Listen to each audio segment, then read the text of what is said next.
Lagi rame dugaan korupsi bansos senilai 2,85 triliun di Jakarta di era Anies Baswedan. Yang menarik, laporan investigasi Kurawa sudah ramai di media sosial, khususnya di Twitter, tapi belum ada kantor-kantor berita yang memberitakannya. Untuk kasus dugaan korupsi bansos era Anies Baswedan ini tidak ada sama sekali. Apakah ada operasi oleh tangan-tangan tersembunyi?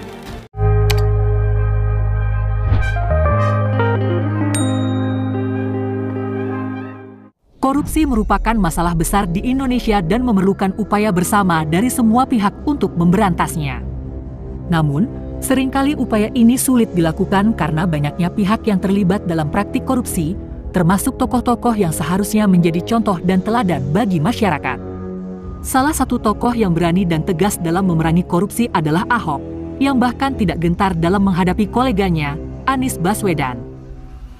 Ahok, ketika menjabat sebagai Gubernur DKI Jakarta, tidak hanya berbicara tentang pemberantasan korupsi, tetapi juga melakukan tindakan nyata untuk mewujudkannya.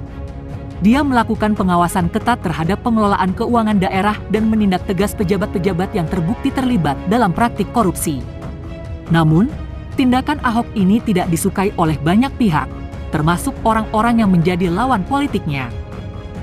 Anies Baswedan, yang pada saat itu menjabat sebagai Menteri Pendidikan dan Kebudayaan, juga diduga terlibat dalam beberapa kasus korupsi yang diungkap oleh Ahok dan timnya. Hal ini menimbulkan konflik dan ketegangan antara Ahok dan Anies. Namun, Ahok tidak gentar dan tetap melakukan tindakan nyata untuk memerangi korupsi, bahkan jika itu berarti melawan koleganya sendiri. Tindakan nyata Ahok ini membuat Anies dan kelompoknya semakin geram. Mereka mulai melakukan kampanye hitam dan upaya-upaya lain untuk menghentikan Ahok dan menggulingkannya dari jabatannya sebagai Gubernur DKI Jakarta. Namun, Ahok tetap tidak gentar dan terus melawan korupsi dengan tegas, termasuk melawan koleganya sendiri. Ketegangan antara Ahok dan Anies mencapai puncaknya ketika Ahok harus diadili atas tuduhan penistaan agama yang sebenarnya hanyalah upaya politis untuk menghentikan tindakan nyata Ahok dalam memerangi korupsi. Ahok terpaksa mengundurkan diri dari jabatannya sebagai Gubernur DKI Jakarta dan dipenjara selama beberapa bulan. Namun, Ahok tetap mempertahankan integritasnya dan tetap berbicara tentang pentingnya pemberantasan korupsi. Perselisihan antara Ahok dan Anies Baswedan semakin memanas seiring berjalannya waktu. Meski keduanya pernah bekerja sama dalam beberapa proyek pembangunan Jakarta, namun perbedaan pandangan dalam hal kebijakan dan politik membuat perselisihan mereka tetap berlangsung hingga saat ini. Banyak pihak yang mengkritik kebijakan Anies Baswedan yang dinilai memberatkan warga Jakarta, terutama mereka yang kurang mampu. Dalam banyak kebijakan yang diambil oleh Anies, Ahok selalu menjadi sosok yang kritis dan menyoroti dampak buruk yang mungkin ditimbulkannya. Namun, yang membuat situasi semakin tegang adalah ketika Anies Baswedan terus-menerus menuduh Ahok sebagai pihak yang tidak kooperatif dan bahkan merugikan Jakarta. Ahok sendiri merasa bahwa Anies Baswedan tidak menghargai pendapatnya dan terus menindasnya. Ahok kerap mengkritik kebijakan Anies, begitu pula dengan Anies yang juga kerap mengingat masa-masa kepemimpinan Ahok dahulu.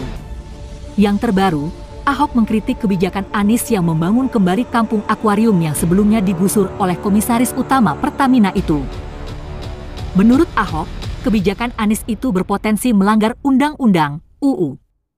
Kritik tajam tersebut memperpanjang perseteruan yang terjadi sejak Pilgub DKI Jakarta pada 2017. Berikut ini adalah riwayat panjang perseteruan Anies versus Ahok. Pilgub DKI Jakarta 2017. Perseteruan Anies dan Ahok dimulai dari Pilgub DKI Jakarta pada 2017. Keduanya sering saling sindir, baik tentang kebijakan yang diambil Ahok maupun janji politik yang diusung Anies. Salah satu contohnya adalah mengenai kebijakan reklamasi hingga penggusuran yang dilakukan Ahok pada saat itu. Pada Januari 2017, dalam debat calon gubernur DKI, Anies menyebut Ahok hanya tegas soal penggusuran. Untuk urusan penggusuran tegas, tapi untuk urusan prostitusi, Alexis, lemah, kata Anies saat berdebat dengan pasangan calon Agus Harimurti Yudhoyono dan Silviana Murni di arena debat Pilgub DKI 2017, Hotel Bidakara, Jalan Jenderal Gatot Subroto, Jakarta, Jumat, 13 Januari 2016. Perseteruan kedua antara Anies dan Ahok kembali terjadi setelah Ahok keluar dari penjara. Ahok pada saat itu dipenjara selama 2 tahun di Makobrimob, Kelapa II, Depok, Jawa Barat, setelah diputus bersalah dalam kasus penistaan agama. Sementara itu, Anies dan Sandiaga Uno memenangi kursi DKI 1 dan DKI 2. Perseteruan kali ini berkaitan dengan izin mendirikan bangunan, IMB, di Pulau Reklamasi yang diterbitkan oleh Gubernur DKI Jakarta Anies Baswedan. Anies pada saat itu menyeret Ahok setelah keputusannya menerbitkan IMB di Pulau Pantai Maju atau Pulau D dipertanyakan banyak pihak.